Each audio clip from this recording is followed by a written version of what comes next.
안녕하세요. 법무법인 대호입니다.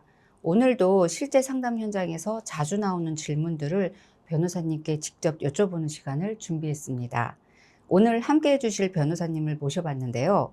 안녕하세요. 소개 먼저 부탁드립니다. 네, 안녕하세요. 법무법인 대호의 대표 변호사 신동욱입니다.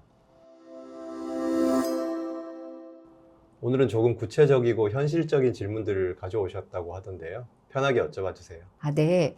시청자분들이 실제로 많이 궁금해 하시는 내용들인데요.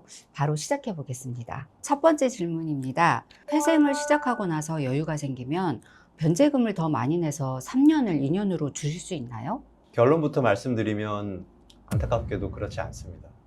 개인회생의 변제 기간은 법원이 인가한 변제 계획안에 따라 정해지는데요. 현행 기준으로 최소 36개월, 최대 60개월로 고정됩니다. 중간에 돈이 생겼다고 해서 임의로 더 많이 내서 기간을 단축하는 건 원칙적으로 허용되지 않습니다.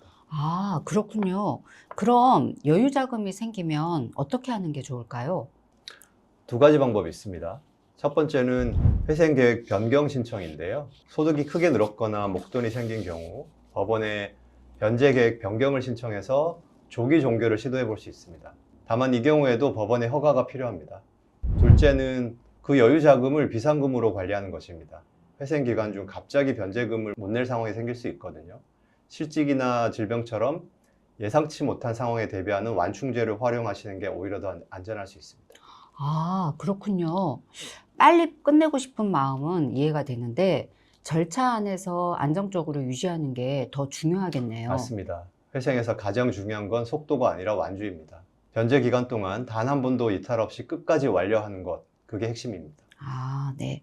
그럼 두 번째 질문입니다.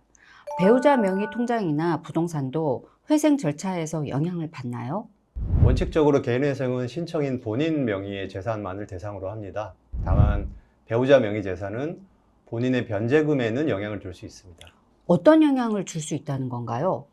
법원은 신청인의 실질 소득과 재산을 판단할 때 가구 전체의 생활 수준을 함께 살펴봅니다. 예를 들어 배우자의 소득이 있다면 그 소득이 가구 생계에 기여하는 부분을 감안해서 변제 가능 금액을 산정할 수 있습니다. 또 한 가지 주의하실 점이 있는데요. 어떤 점이죠? 신청 전에 재산을 배우자 명의로 급하게 돌리는 경우입니다. 이런 행위는 법원이 재산 은닉 또는 편파 행위로 판단할 수 있고 심할 경우 면책 불허가 사유가 됩니다. 배우자 명의로 재산을 미리 옮겨두면 안전하지 않을까라고 생각하는 분들이 계신데 절대로 하시면 안 됩니다. 그런가요? 그럼 세 번째 질문입니다. 회생 신청 전에 지인한테 빌린 돈은 미리 갚고 싶은데 괜찮지 않나요? 그 마음은 충분히 이해합니다. 은행 빚은 어쩔 수 없다 해도 지인한테 신세진 건 꼭 갚고 싶다는 분들이 정말 많거든요. 그런데 이게 법적으로 굉장히 위험한 행동입니다. 왜 그런가요? 내 돈으로 갚는 건데 문제가 되나요?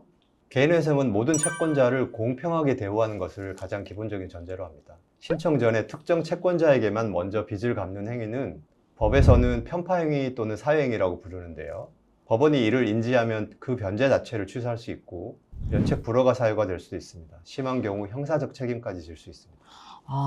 지인 관계가 불편해질까 봐 먼저 갚으려 했던 건데 그게 오히려 전체 절차를 망칠 수 있다는 거군요. 맞습니다. 지인 채무도 회생 절차 안에서 정당하게 처리하셔야 합니다.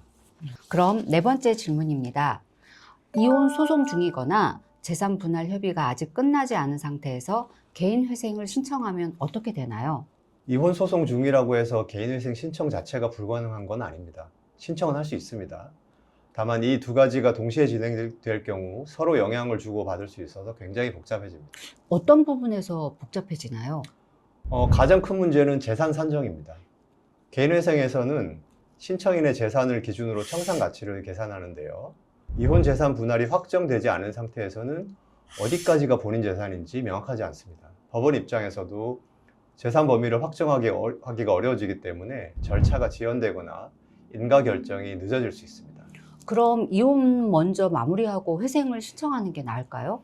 케이스마다 다르기 때문에 일률적으로 말씀드리기는 어렵습니다. 채무 상황이 급박하다면 동시에 진행해야 할 수도 있고 여유가 있다면 이혼 재산 분할을 먼저 마무리하는 게 절차상 훨씬 깔끔합니다. 다만 이런 복합적인 상황일수록 반드시 전문가와 함께 전략을 짜셔야 합니다. 혼자 판단하시기에는 변수가 너무 많습니다. 그렇군요. 네, 잘 알겠습니다.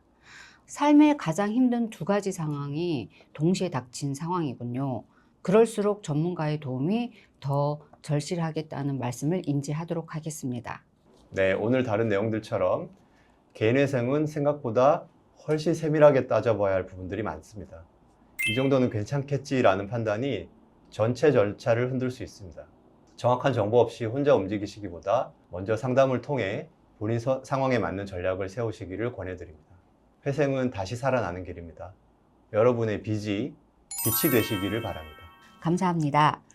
더 궁금하신 점은 아래 상담 링크를 통해 문의해 주시고 채널 구독과 좋아요도 부탁드립니다.